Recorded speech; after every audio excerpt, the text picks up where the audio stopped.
Welcome to Willow Fields Health. And today I'm going to be talking about ultra processed foods. And this is just a basic overview of ultra processed foods. I'm going to be calling them UPFs. And we all know deep down that some of the foods we eat are not healthy. And this video is going to talk about that and the four different categories of food applied in processing. And in the 20th century, food and agriculture and science were all combined, and these fast food or foods that could last a long time on the shelf were starting to be made, and like your soft drinks and candy were all starting to be made. And this actually helped the population grow at the time at an instead increasing rate. It exploded. As you can remember, the baby boom after the world wars. And so, what are these ultra processed foods, and are they really bad for you? Like, we get all this talk about how soda is bad and chips are bad, but what can they really cause? Well, in several studies, ultra processed foods can cause cancer, diabetes, weight gain, sleep problems, heart diseases, and depression. That's just six of the many symptoms. And the so I'm going to discuss the good and the bad of ultra processed foods to not be biased. But first, let's discuss the four different categories of ultra processed foods. So first we have unprocessed foods or minimally processed foods like this orange. And minimally processed is like if I cut this orange up. It's still an orange. Unprocessed or minimally processed is anything you can just take, like off a tree, out of the ground, off a bush, and eat it. And yep, that's about it. Tomato, banana, any of your vegetables, leafy greens. And then we have culinary ingredients like salt, stuff that you can take from the natural world and make it into an ingredient that you do not eat plain. And also, like olive oil is one, butter is one. So things like that are culinary ingredients. And then we have processed foods like these pumpkin seeds. And on the ingredients, it's pumpkin seeds and salt. And a processed food is whenever you take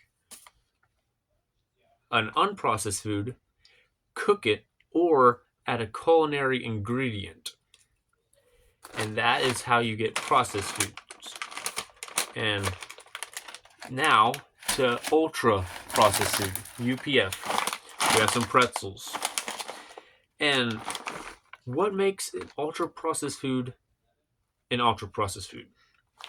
Well, there are ingredients to it, but it's not culinary ingredients. It's like red dye number 3 or chemicals or preservatives that are not naturally found and are chemicals basically.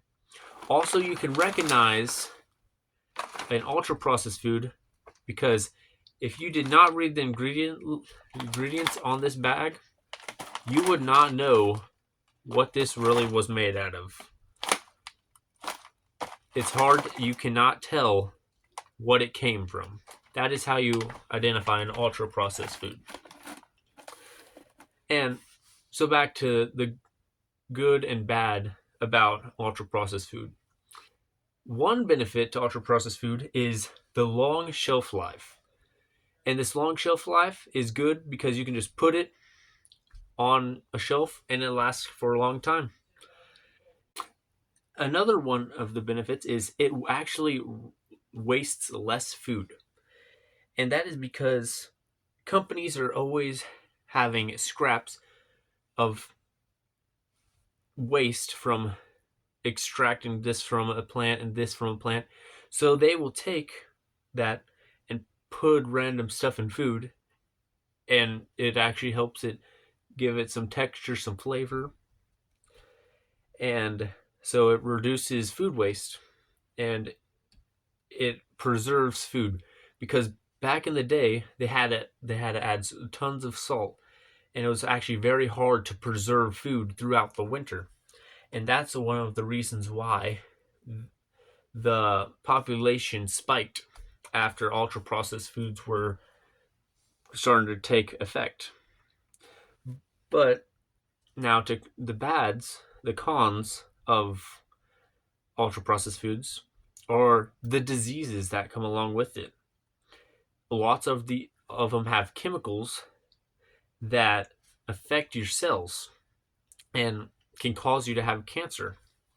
Also, the all almost all ultra processed foods are very high in carbs, fats, and oils, and none of the, like, not your good fats and not your good oils, and very low in protein and vitamins and minerals. So these are like fat building. You're getting very little energy that you can actually use, and it's just getting stored into fat. So, as we've learned in this video, there's many goods and bads to ultra processed foods. You can discuss more in the comment section and post your opinion. I hope you learned something that benefited you, and have a good day.